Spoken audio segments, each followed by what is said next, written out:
fal hasad ya'udu bil ismi wa huwa la yafutu bil maut. Dan dengki itu menjadi sebab terkumpulnya dosa dalam diri seseorang. Walau la yafutu bil maut, yang terkadang kedengkian itu tidak bisa hilang daripada diri manusia walaupun dia sudah melihat orang yang dia dengki itu sudah wafat. Jadi ini tetangganya ini sudah wafat nih. Tetangga yang dia dengki sudah wafat. Tapi karena kotornya penyakit dengki itu, akhirnya apa? Dengkinya terus berlanjut kepada anak keturunannya, kepada anaknya. Kadang seperti itu.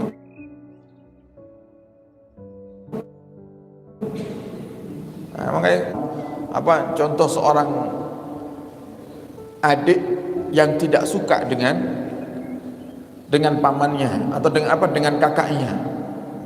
Kemudian ketika kakaknya ini mendapatkan nikmat, si adik itu dengki karena dia tidak puas kalau dia sendiri yang musuhi kakaknya, dia ajak istrinya. Tuh, kita ini miskin nih gara-gara kakak ini. Gara-gara kakak yang rakus, gara-gara kakak yang tidak peduli dengan adiknya. Wah, sudah mulai didoktrin ini istrinya agar ikut benci kepada kakak iparnya.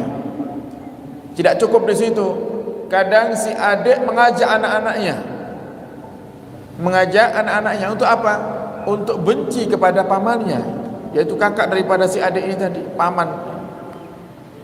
Bapak ini miskin ini gara-gara pamanmu yang pelit, gara-gara pamanmu yang kerjaannya berbagi sama orang tapi lupa dengan saudara sendiri. Wah, sudah mulai doktrin ini anak-anaknya. Begitulah dengki, bisa turun-temurun dengki itu, sampai terkadang yang didengki sudah wafat, terus imbasnya mengena kepada daripada keturunan atau anak-anak orang yang kita dengki. Na'udzubillah. Bal yasuqu ila ghadabillahi wan nar. Dan terus sehingga kedengkian itu akan menggiring kita kepada murkanya Allah dan kepada siksa nerakanya Allah Subhanahu wa taala. Fandur, maka renungilah kaifa taqamallahu minal hasid, bagaimana Allah itu membalas orang-orang yang dalam hatinya ada kedengkian. Falam yuzilin ni'mata 'anil mahsud, yang Allah Subhanahu wa taala tidak akan menghilangkan nikmat daripada orang yang didengki. Cukup balasan Allah untuk menjadikan orang yang dengki itu sengsara adalah dengan Allah tetapkan nikmat kepada orang yang dia dengki. Kalau kita dengki kepada tetangga, cukup sebenarnya siksaan Allah kepada kita di dunia ini dengan Allah pertahankan nikmat yang Allah berikan kepada tetangga ini, sehingga kita semakin melihat nikmat itu terus ada dalam kehidupan tetangga kita, kita semakin sakit hati. Ngelihat tetangganya punya rumah atau bangun rumah baru atau punya mobil baru, kita sakit hati.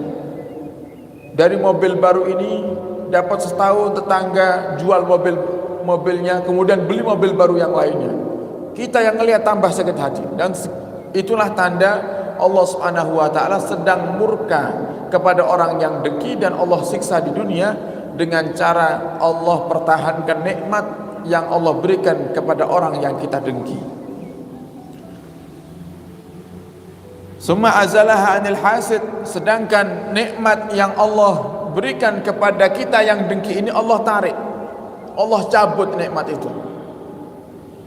Kadang sifat dengki itu tidak harus di saat kita tidak mampu, kadang sama-sama mampu, tapi namanya kotornya hati, ya dengki itu tetap muncul dalam hati. Ngelihat tetangga punya mobil, iri, padahal dia juga sudah punya mobil. Tapi karena sifat irinya ini, tetangga Allah berikan terus nikmat rezeki yang banyak sehingga dia bisa ganti mobil yang lebih baru lagi. Kita yang dengki mobil kita ini akhirnya terjual. Kenapa?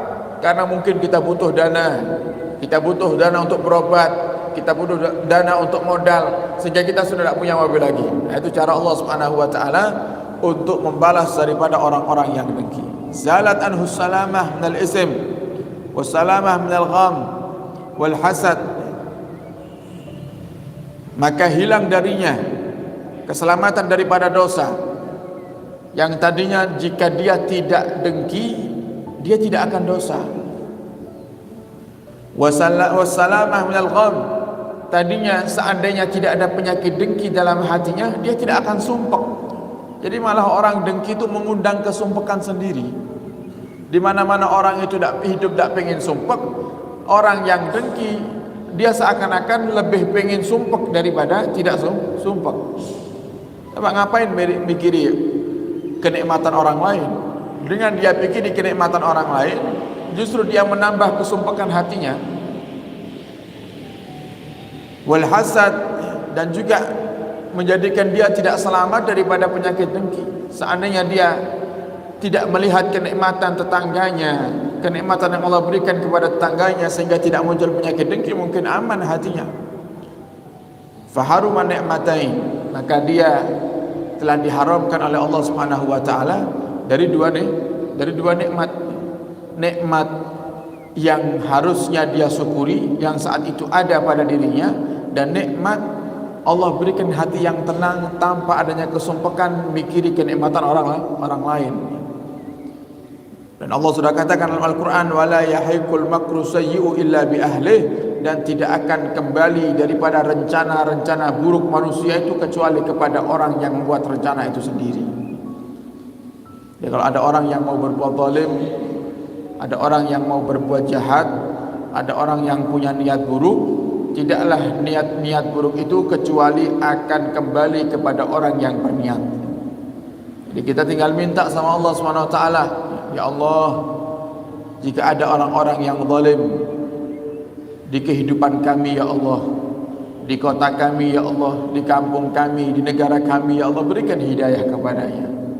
Tapi ya Allah, jika mereka ternyata termasuk orang-orang yang tidak Engkau kehendaki untuk mendapatkan hidayah, maka jauhkan dari kami ya Allah, jauhkan dari negara kami ya Allah, jauhkan dari tempat tinggal kami ya Allah. Itu doanya para ulama. Dan itu benar. Nabi Muhammad, Allah sudah katakan tidak akan kembali daripada rencana-rencana buruk seseorang itu kecuali kepada dirinya sendiri. Fahadhil adwiyatul ilmiyah, dan inilah obat penyakit dengki yang secara ilmiah.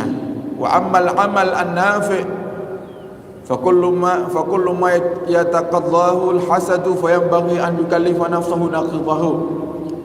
Dan sedangkan obat yang dari segi prakteknya, amaliyahnya, kalau dari segi ilmunya tadi sudah dibaca, kalau dari segi prakteknya, maka segala sesuatu yang menggiring hati kita untuk menumbuhkan penyakit dengki, maka hendaknya kita lawan. Nah, misalnya apa? Kalau sudah kita tahu ada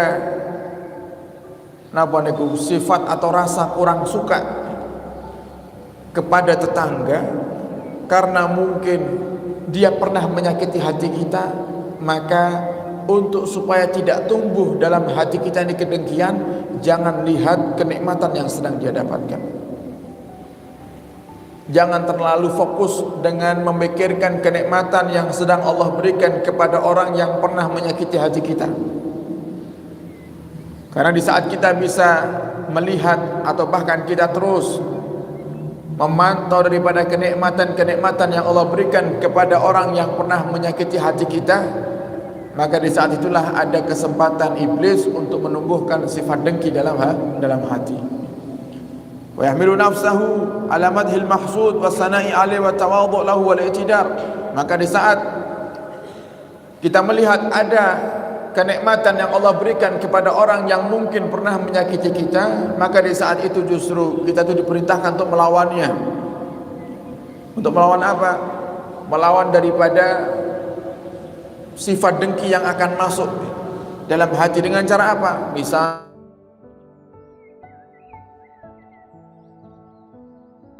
dengan cara memuji atau mendoakan baik untuk dia, ya Allah, tambahlah nikmatnya ya Rabb, dan berikan hidayah kepadanya. Jadikan tutur katanya tutur kata yang sopan, yang baik.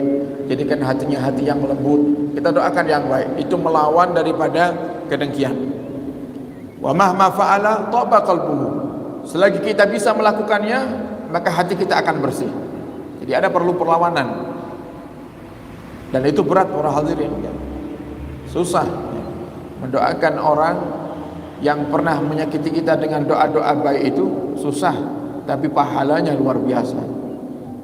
Yang terkadang justru dengan mendoakan mereka, orang-orang yang pernah menyakiti kita, justru di saat itulah waktu yang tepat untuk kita meraih hajat-hajat kita daripada Allah Subhanahu wa taala.